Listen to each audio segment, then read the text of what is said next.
Good evening, faculty, staff, distinguished members of the Board of Trustees, most importantly, family and friends and our agency partners.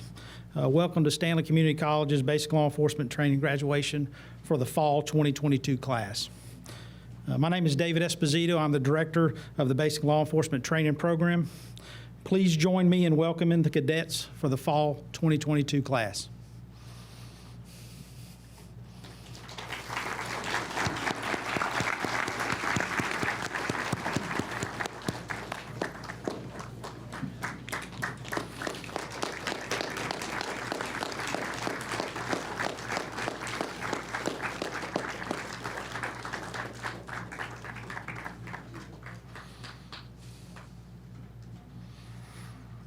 Cadet Jenna Hallman will now lead us in the Pledge of Allegiance.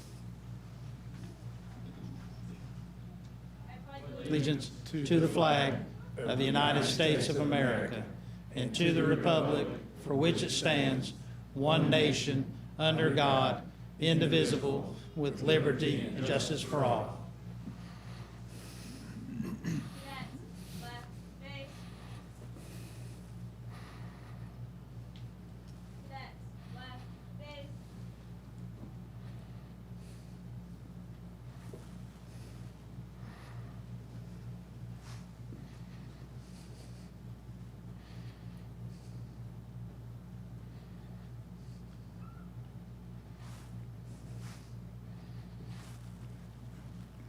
Cadet Philip Martin will now lead us in the invocation.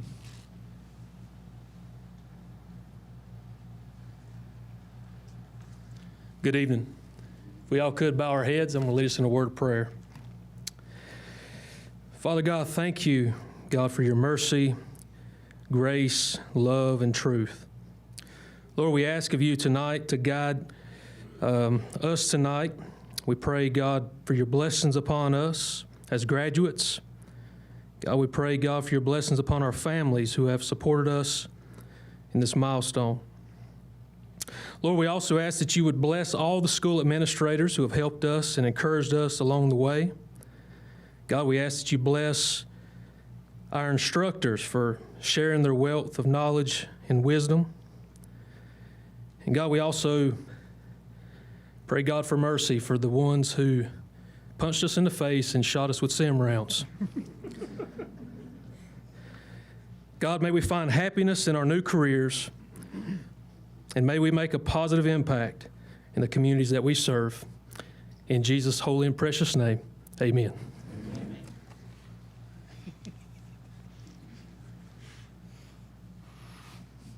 All right, everybody, please take your seats.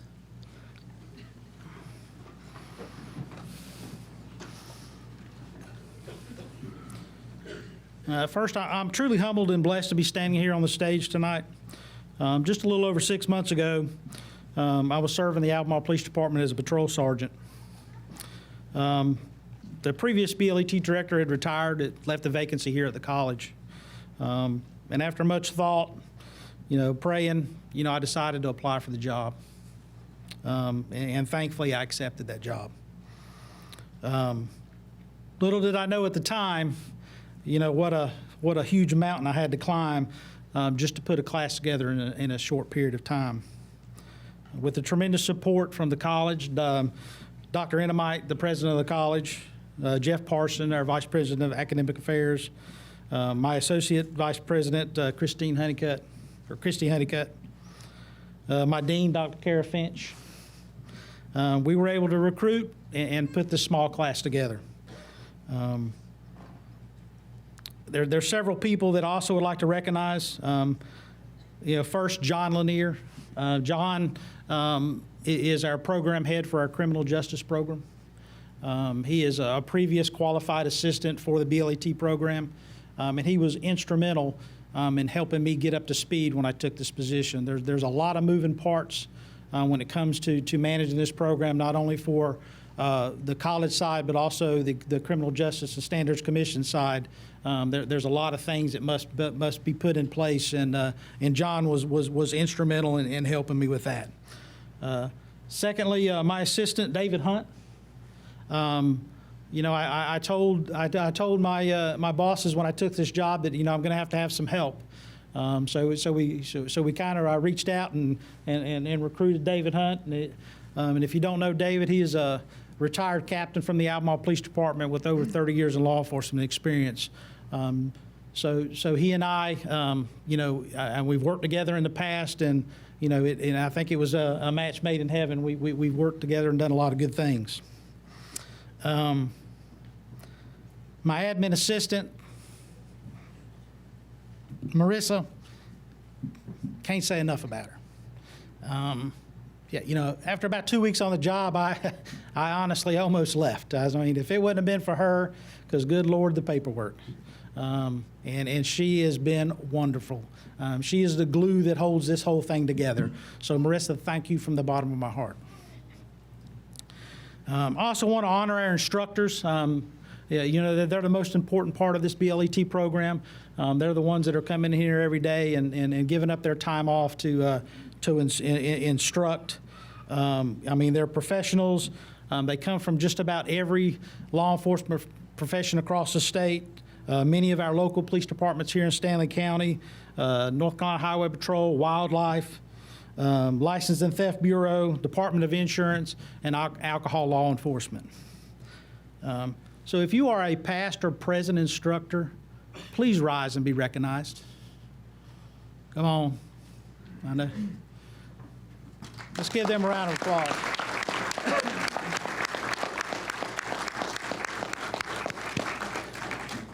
They are truly the heroes in this program. Just want to give you a brief history, especially to the family and friends that are new to this. That you maybe don't understand what BLET is, or Basic Law Enforcement Training in North Carolina. Standardization of training for the state justice officers began in the early 1970s in response to the growing concern and increased accountability and credibility. 2 advisory councils laid the groundwork throughout the 1970s by adopting minimum employment and basic standards. By 1978, the minimum hours were increased from 160 to 240 hours. At that time, all criminal justice officers in the state were included under the council's regulatory authority.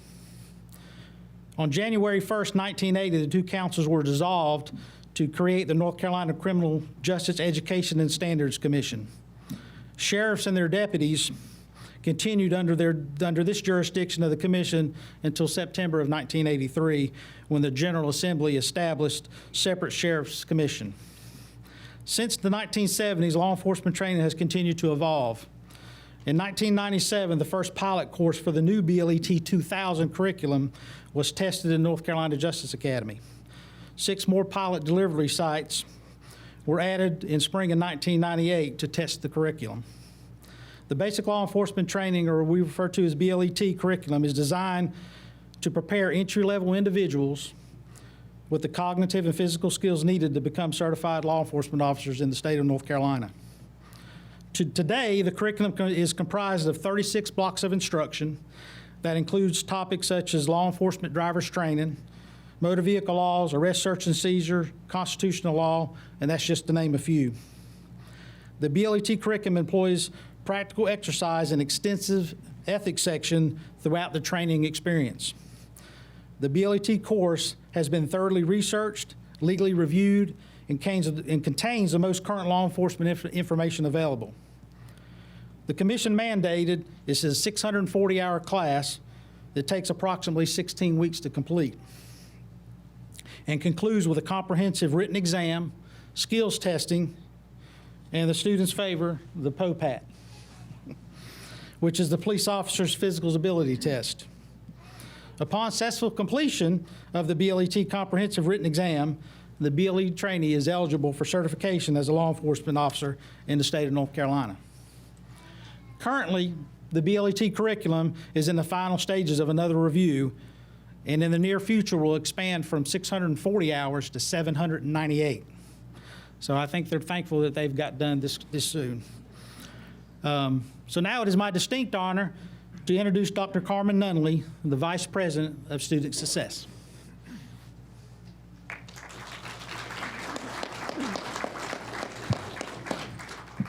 Good evening. I know that you are very happy to be here today with everyone here in the Dennis Auditorium.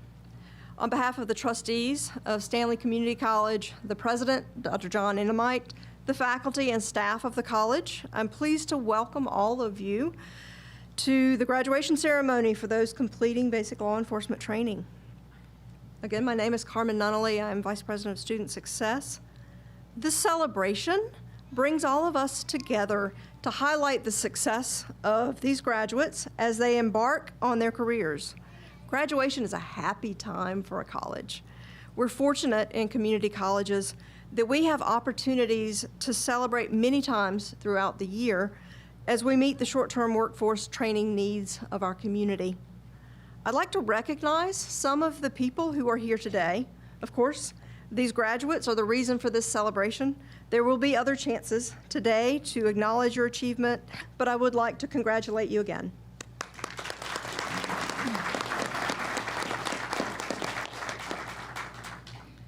Stanley Community College is blessed with a fine array of faculty and staff who enabled these graduates to get where they are. I'm grateful and fortunate to work with all of them. We're celebrating the first graduating class of this year, but it's also the first graduating class under the leadership of David Esposito with the assistance of David Hunt and John Lanier. We are very happy to have your talent, expertise, and dedication to enable this program to continue at a high standard. Please offer to them a round of applause.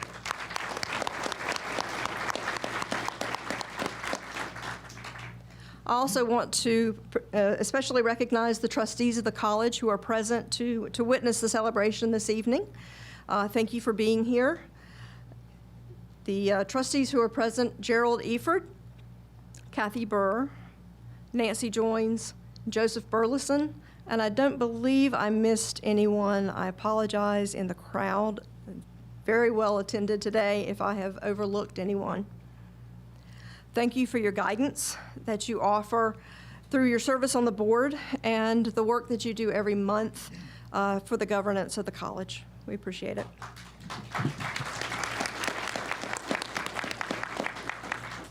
Before I turn the program back over to David, I want to thank our community partners for the sponsorship, support, and guidance that you bring to the BLET program and to our students. Many of you will be the employers for the graduates sitting before you today. Others serve this college on the advisory board, bringing your guidance both for BLET and for the criminal justice program. You're the connection we have between the curriculum, the information that our faculty are presenting to the students, and the real-life work of enforcing our laws.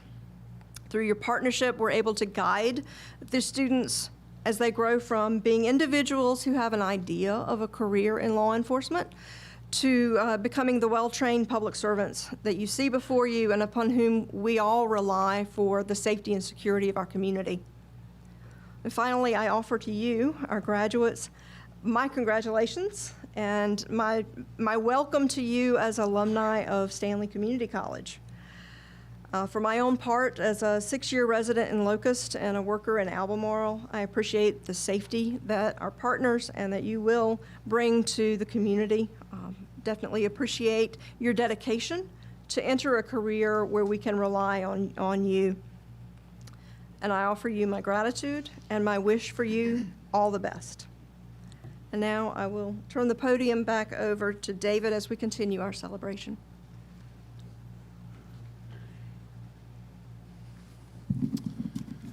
Again, thank you for being here. Congratulations, students. So I've probably got the easiest job tonight because I'm introducing the guest speaker. For some of you, he's not going to need an introduction. But for those of you who don't know him, our guest speaker for the graduation this afternoon is retired Master Trooper Kirk Hensley, who went to work for the North Carolina Highway Patrol in November of 1994. He's currently a lieutenant with the McDowell County Sheriff's Office assigned to the Community Impact Team. He graduated from AC Reynolds High School in 1991 and then went on to attend Mars Hill College. When he was with the Highway Patrol, he was their primary instructor for the BLET program for the Highway Patrol, specialized in defensive tactics, officer survival, and electronic control device, the TASER, for over 14 years. Trooper Hensley, on his own time, did extensive research for surviving the first 3 seconds, a class that he has provided to law enforcement agencies throughout the United States at no cost to the agencies. He also has developed and authored research training papers and classes for human behavior analysis, professional communications, and cognitive decision-making biases counters for law enforcement. I think I said that right? Yeah. I think I said that. He was chosen as the Troop G Trooper of the Year for 2007 and 2011, was nominated for the North Carolina Highway Patrol Trooper of the Year in 2011. He's also been nominated for the Anti-Defamation League Shield Award in 2011. It's my honor and privilege to introduce Lieutenant Kirk Hensley. And the only disclaimer I have is that from this point forward, I'm not responsible for what he has to say.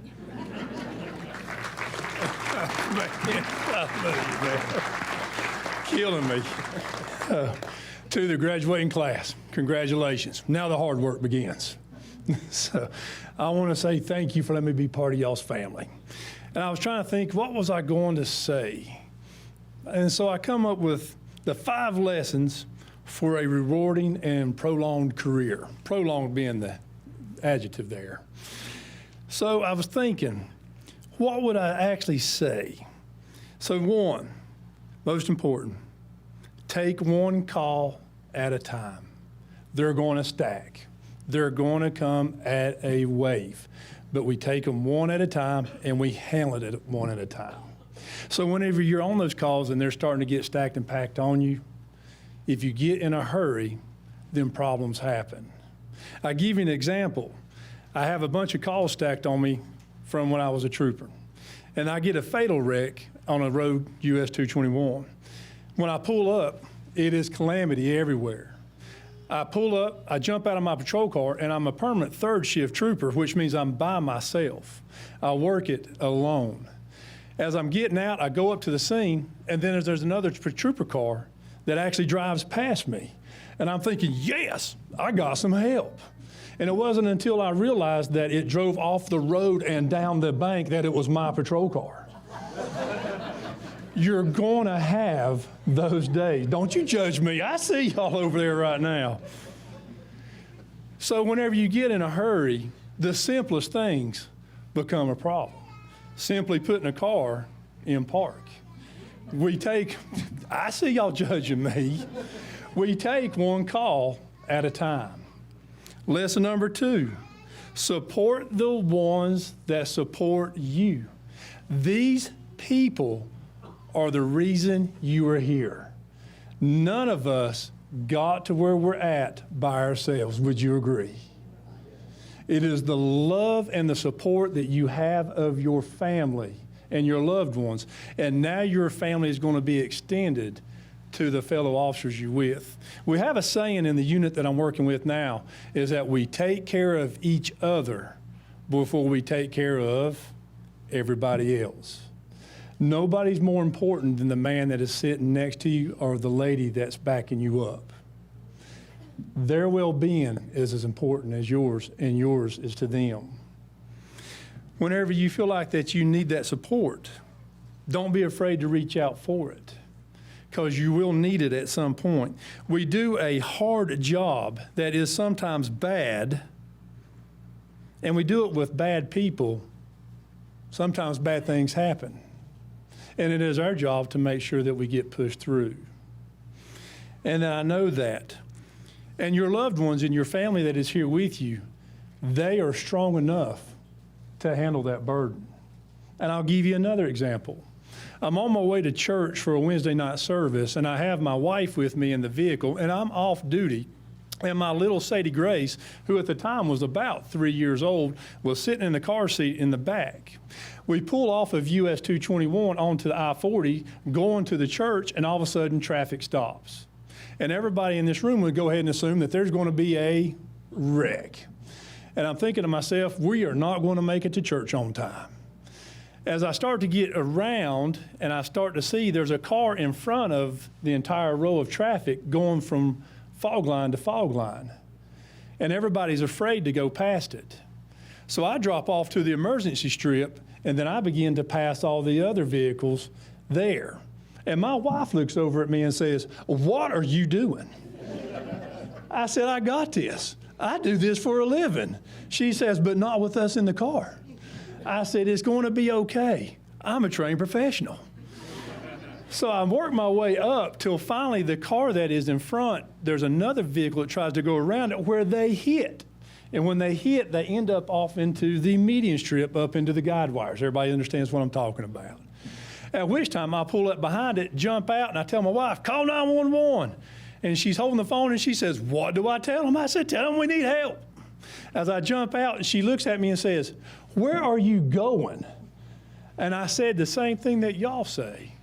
Somebody's got to do something. I have no idea what I'm going to do, but when I do it, it's going to be pretty amazing. Even if it's going to get me a 3-day vacation without pay. At which time, I run up to the vehicle that's caused all the problem, and I jerk the door open, and it's a drunk, obviously, and I go to pull them out, and they're trying to get back into the vehicle, at which time I grab him by his feet, and I pull him out of the vehicle onto the rocker panel. Some of y'all remember that from vehicle extraction training. And then onto the ground where I start to roll him up, and I hear the sirens coming. For me, that is a normal day. I get back to the vehicle, and my wife has her cell phone and my cell phone, and she's talking to the preacher in one and talking to her mom and dad on the other. She says, I don't know who's coming for us, but somebody's coming after us. Your family is strong enough for those stories, and don't shut them out. You have a thing called an emotional bank account. And if there's one thing that I could share you with about your personal salvation and your future, you can't write checks on an empty bank account. You have to put something into your emotional bank account so that when you go to make a withdrawal, there's something there to pull from. Don't be afraid to put something into your emotional bank account. If you're like me and go to my regular bank to pull out money, they usually give it to me with a die pack because I have none. And it usually follows with an FBI investigation shortly thereafter. Lesson number 3, be kind to others as well as to yourself. Humble, live humbly. Live in a life of service. This is the path that you have chosen, a service warrior. Whenever you go out, you never know exactly what the person is involved in and the life that they are having to live. And whenever you try to intervene, you're going to come into some difficult situations where you're going to deal with people that do not want to be helped. When that happens, live in a life of service and provide what service you can. Whenever you arrive, you won't know exactly their perceptions. They won't know yours. And I'll give you another example. I've been a trooper for about a total of a half a minute. And within that, whenever you graduate from the Highway Patrol Academy, you leave out there with the beautiful hat, a patrol car, and they put you on third shift by yourself, and you have no idea what you're doing. So I'm at the Highway Patrol office in Marion, North Carolina, at which time Asheville Communications gives me a single car wreck at about 2 o'clock in the morning on a Friday night. And before I leave out of the office, I'm thinking to myself, the same as all my other brothers and sisters in law enforcement, this is going to be a drunk driver. I'm thinking to myself, woo! Man, I'm going to go catch a drunk, and the only thing I got to do is show up doing it.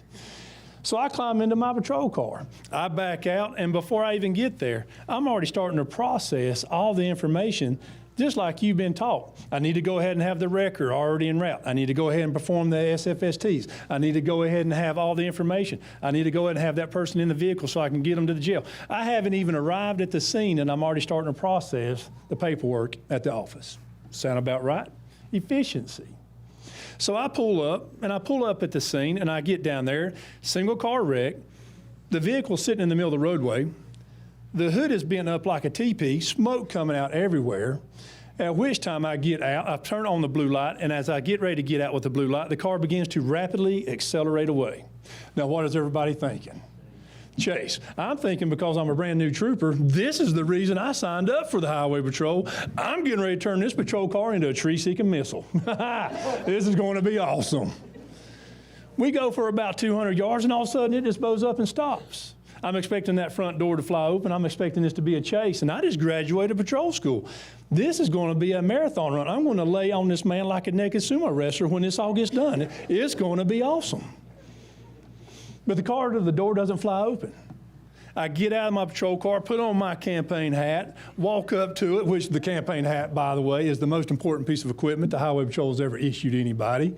It must have cloaking devices because it is the one thing that policy says that I have to wear on all my enforcement contacts. It doesn't say anything about my trousers.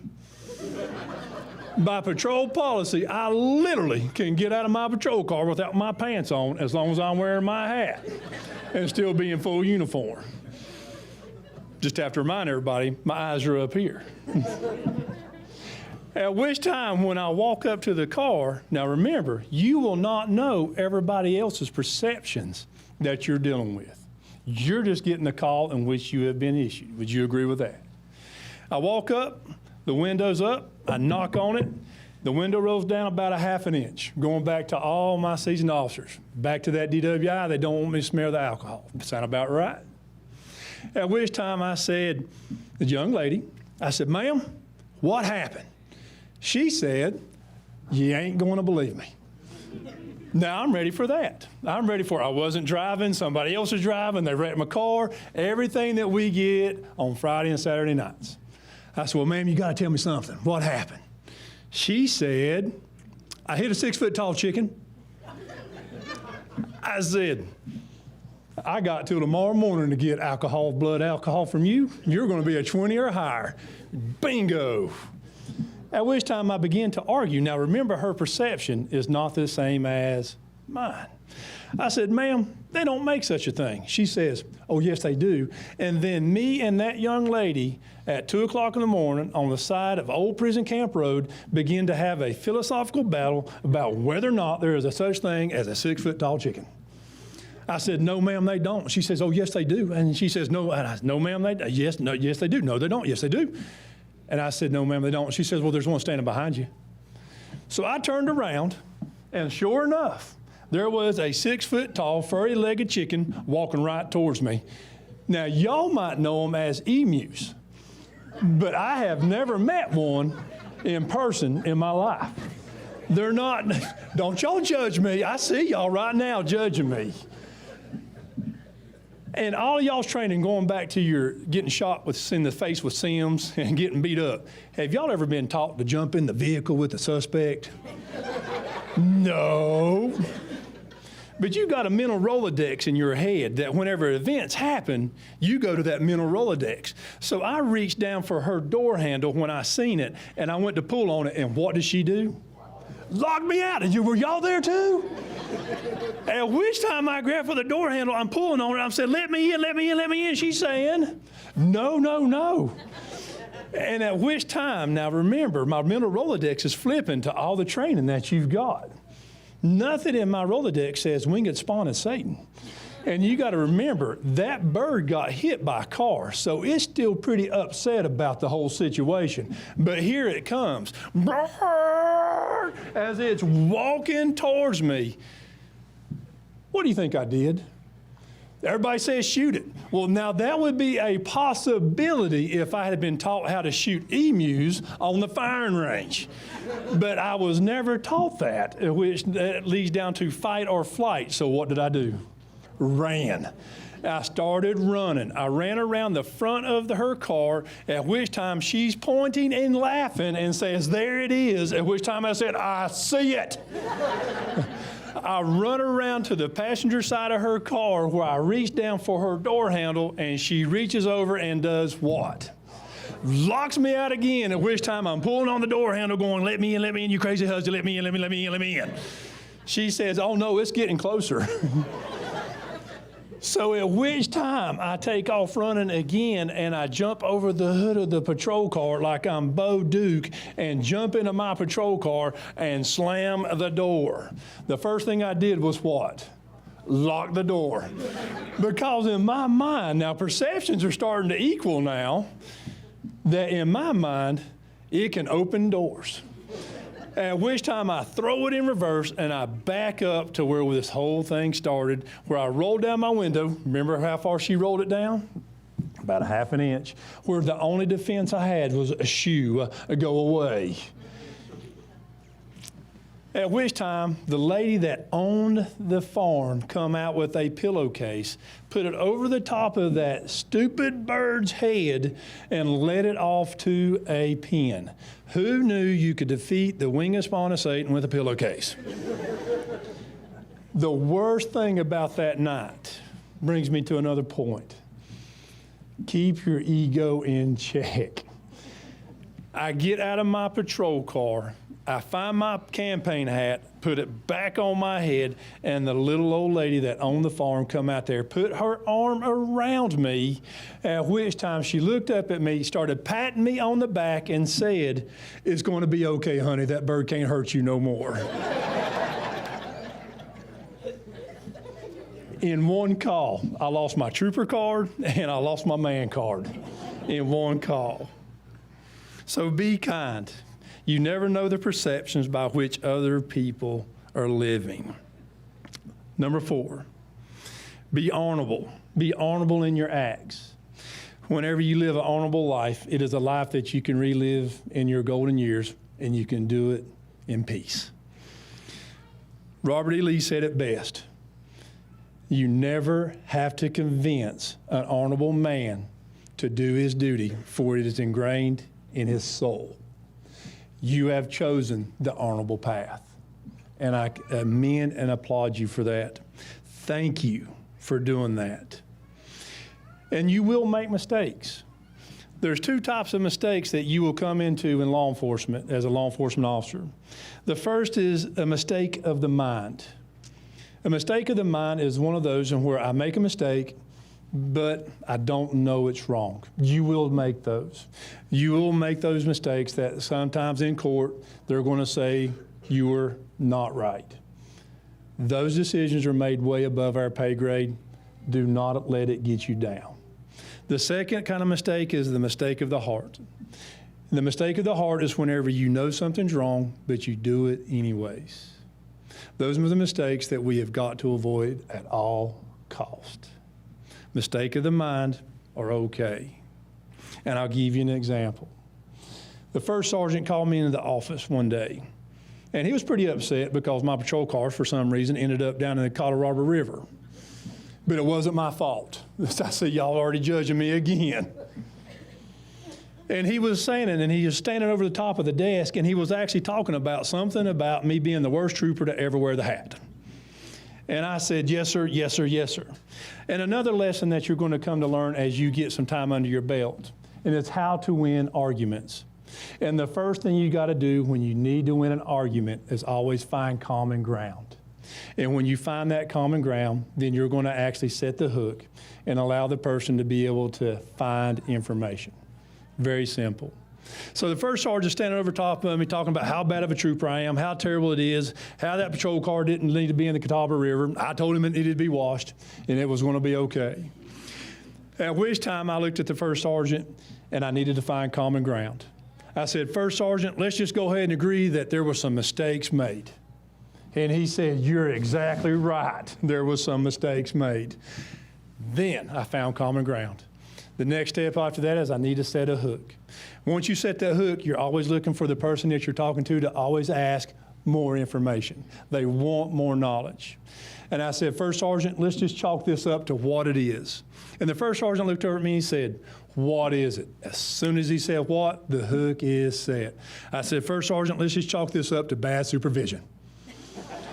This would have not have happened if I had direct supervising over top of me.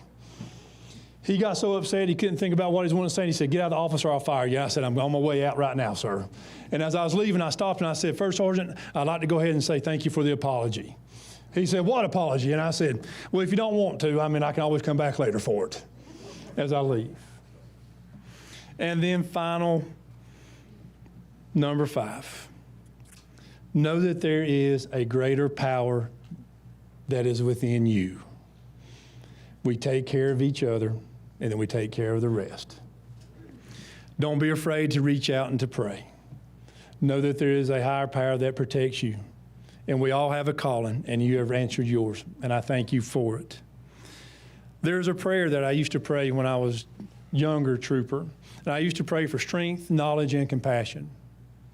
And then I realized that I'd been asking for and praying for the thing that I'd already been given, the ability to achieve those things myself.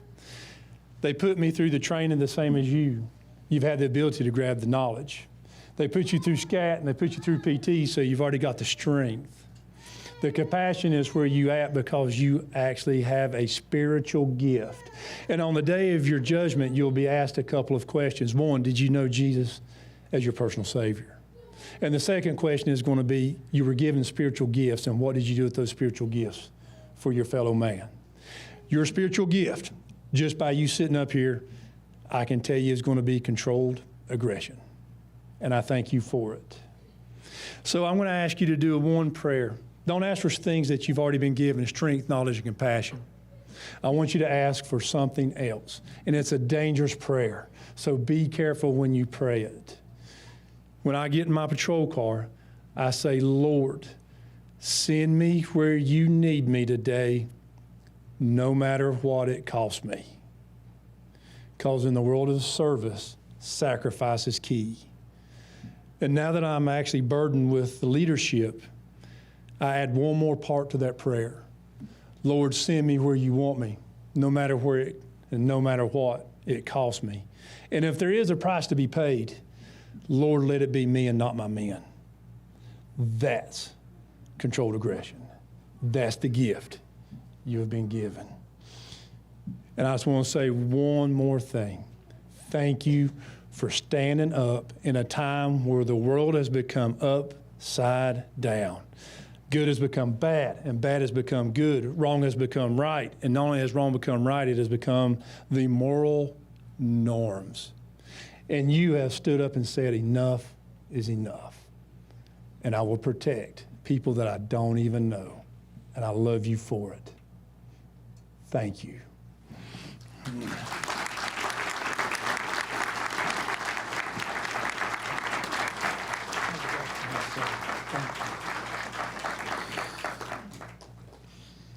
Lord, I'm glad I don't have to top that. So I'm gonna call our class leader up to the podium, Miss Jenna Hallman.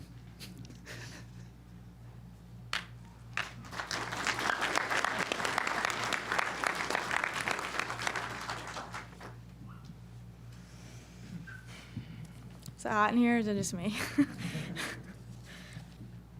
I want to start off by thanking all of you for coming out for us tonight. This is really something for us to celebrate as we mark the end of a challenging journey together. To each of our instructors, thank you. Your knowledge and unwavering support has not gone unnoticed throughout the entire BLET program. Every one of you has been a role model to emulate, and specifically to the 3 men that went above and beyond to make sure our BLET program functioned like a well-oiled machine. Thank you. We know that at some point in our careers, our level of physical training could be the difference between life and death. So, Mr. Lanier, thank you for spending the majority of your evenings ensuring that we are performing at our highest level of physical abilities. Our PT time with you not only prepared us to pass a physical agility test, but also gave us the groundwork to continue prioritizing health and wellness for years to come. Mr. Hunt, thank you for spending countless hours behind the scenes to make certain that our course went off without a hitch. And to our director, Mr. Esposito, none of this would have been possible without you, so we thank you for accepting and excelling in a role that is so impactful for us. Your leadership skills are undeniable, and as your first BLET class, we hope we made you proud. 5 months ago, we all pulled into a gravel parking lot and chose what would be our unspoken assigned parking spot for the duration of a BLET class. We were nothing more than strangers at the time. Those strangers quickly became acquaintances and in no time, friends. Standing down here today, I can call all of you my brothers, even though I might feel more like your mom. We've seen each other's best, and we've definitely seen each other's worst, but the bonds that we formed here are unlike any other. We've laughed together, eaten together, and quite literally been beaten together. but there's no other group of guys I would have rather crawled through the trenches with. It's with that camaraderie in conjunction with our inspiring instructors, our soon-to-be coworkers, and all of you at home that have driven us to be here today. So again, to each of our instructors, your knowledge and patience, experience, and everything else was second to none. We needed your tough love, and we thank you for your desire to see us grow. It was both an honor and a privilege to be able to learn from each of you. To my fellow graduates, we've chosen arguably one of the most rewarding yet challenging careers. While it won't always be easy, I have no doubt that all of you will strive every day to remember why you chose this and to keep that unique part of your humanity that drives you to make a difference. We've been tirelessly trained on the dangers of the job and the risks that we face becoming police officers, but let us not forget that we are the glue that binds all of that training together. We are now joining one of the most heroic families, and our success is dependent on one another. We must always remain at the top of our game, both mentally and physically. I know what all of you will do in this profession will send ripples through your communities. When the time comes that you feel overwhelmed or you question your ability to do this job, I encourage you to remember how you feel standing here today. With the foundation given to us by this course, I'm confident that each of you possesses the tools necessary to be successful in your careers. Use this job to make a positive difference, remain humble, and always stay in the fight. Remain calm when others cannot, and constantly test your knowledge and skill. Though most of you will probably never believe it or think of yourselves in this way, each of you will be heroes and will be called upon to do jobs that few will ever understand, appreciate, or be able to do themselves. Do not take that role lightly. You will save a life or many lives because you have been called to do this. I admire all of you for the courage you'll display in taking the oath of a sworn officer of the law, and for the extraordinary services and sacrifices I know all of you will make. Thank you for choosing me to be your class leader. I hope that I made you proud. It's been an honor. I wish all of you long and successful careers. Do good and always stay safe.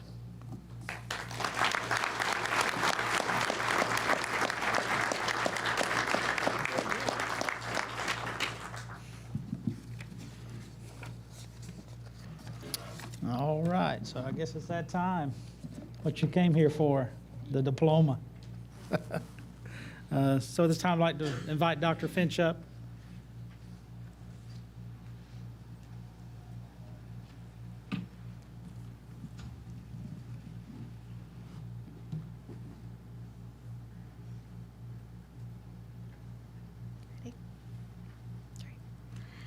William J. Gullib, Albemarle Police Department.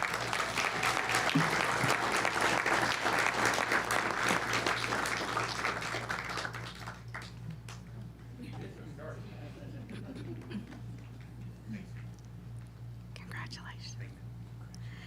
Jenna E. Hallman, Mint Hill Police Department.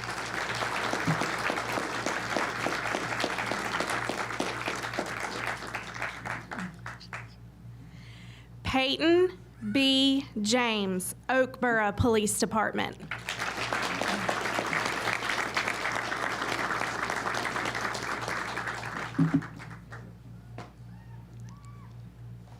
Philip D. Martin, Albemarle Police Department.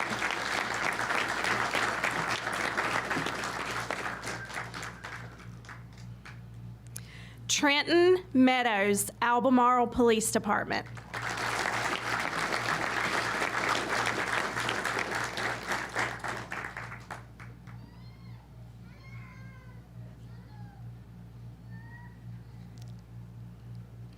Casey J. Paget, Spencer Police Department.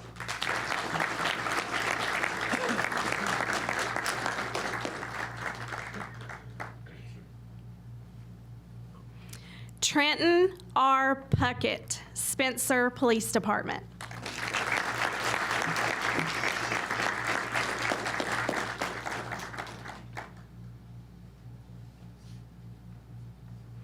John W. Stevens, Norwood Police Department.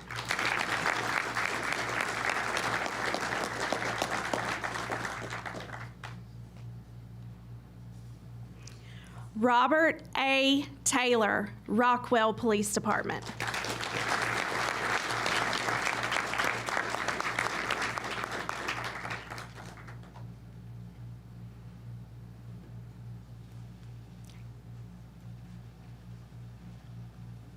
How about another round of applause?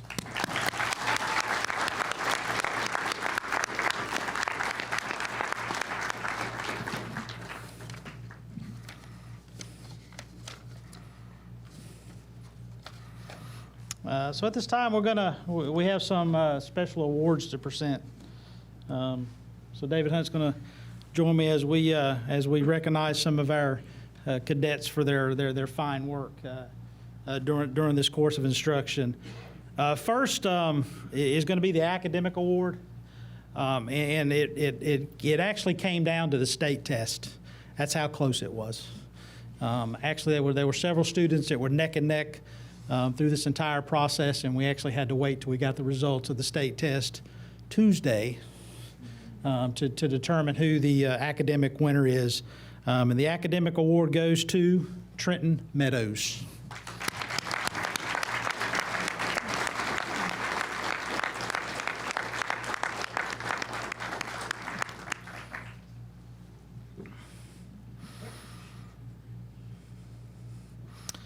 The next award is our Physical Fitness Award. And again, it came down to the final POPAT to determine who was the lead in the physical fitness. And that award goes to Trenton Puckett.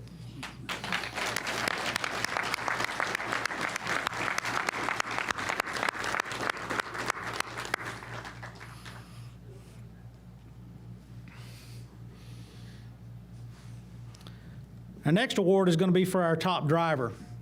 This was also very close and actually came down to probably one cone, who knocked down one too many cones.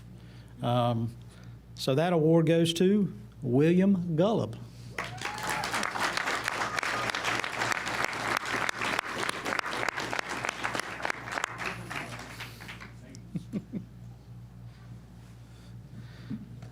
Our next award is our Top Gun. And this literally, there were two candidates that were separated by one bullet. That's what it came down to, one bullet. And our Top Gun award goes to Trenton Meadows.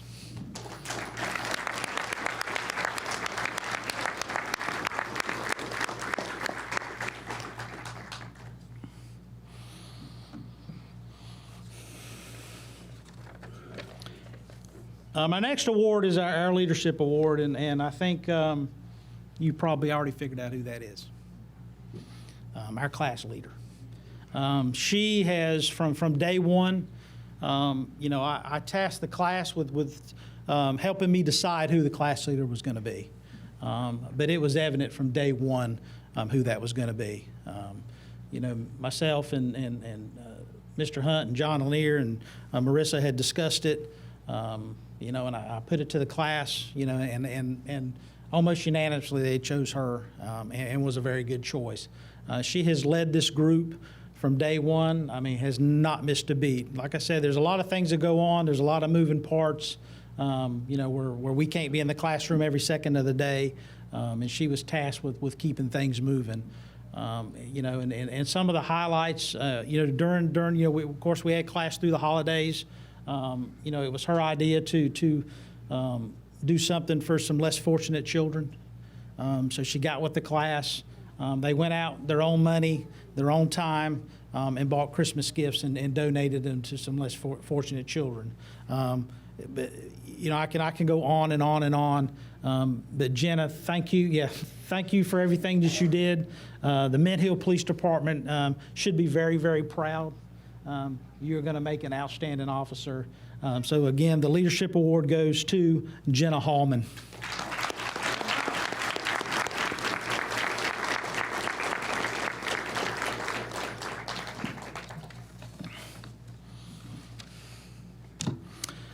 We have one more honor to bestow on one of these cadets tonight. Monday, April 15th, 1996 was a tragic day in Stanley County. On that day, a 29-year-old Oakboro police officer, Damon Smith, was dispatched to a domestic disturbance call along with the chief of police. A 9-year-old girl had reported that her father was threatening her mother with a knife. Tragically, this would be Officer Smith's last call of service. The suspect was waiting for the officers to arrive when he saw Officer Smith approach the house and shot him in the chest with a .30-30 rifle. Officer Smith was wearing a vest, but it was no match for that rifle. Officer Smith was a U.S. Army veteran who had served the Oakboro Police Department for a year. He was survived by his wife, Crystal, and 3-year-old son, Gavin. Damon was a 2-time graduate of Stanley Community College. He earned his associate's degree in criminal justice along with his BLET certificate. In his memory and in his honor, Stanley Community College awards the Damon Smith Award to the outstanding graduate for each BLET class. Firearms, driver's training, physical training, academic scores are tallied. The BLET instructors, along with myself, David Hunt, John Lanier, and Marissa Trent, look for traits such as good moral character, reliability, a strong work ethic, honesty, leadership, and most importantly, a positive attitude. Having a positive attitude in the field of law enforcement is paramount. You'll see horrible things in your career. You'll have some bad days. Attitude will determine whether or not you succumb to those pressures or you overcome them. In other words, attitude will determine whether you become a victim or victor. So at this time, I would like to introduce Damon Smith's widow, Crystal Whitley, to come to the stage.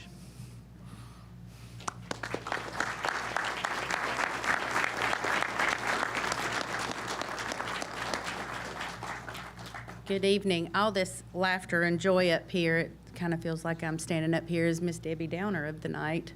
But it is an honor and a privilege to get to come to these graduation services, to get to see these people that have taken that oath to want to serve others in sometimes the most dangerous way that there can be to serve others. And I don't even remember how long we've been giving this award away. It's been quite a number of years. I have seen everything from classes of sizes of upwards of 50 students, and they have dwindled over the years. This is not one of the professions people are fighting to get into anymore because of the way times have changed,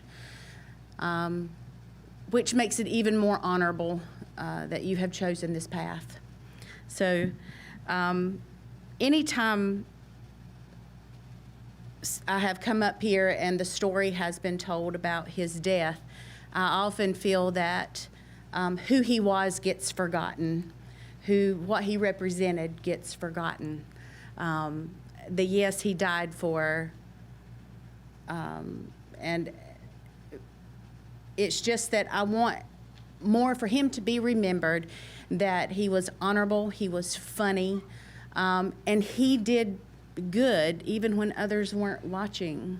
He did what was right when others weren't even watching when right was done.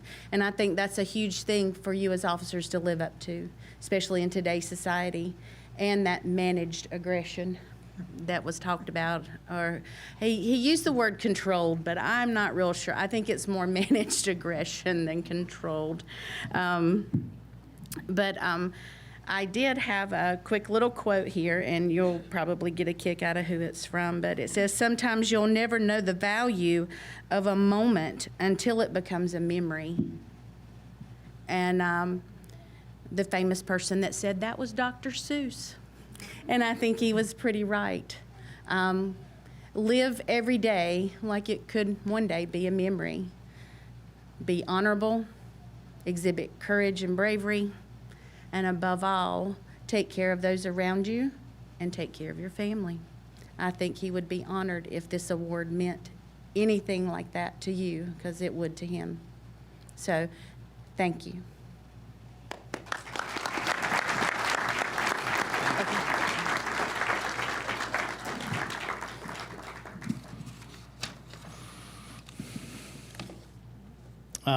This year's honor goes to Philip Martin.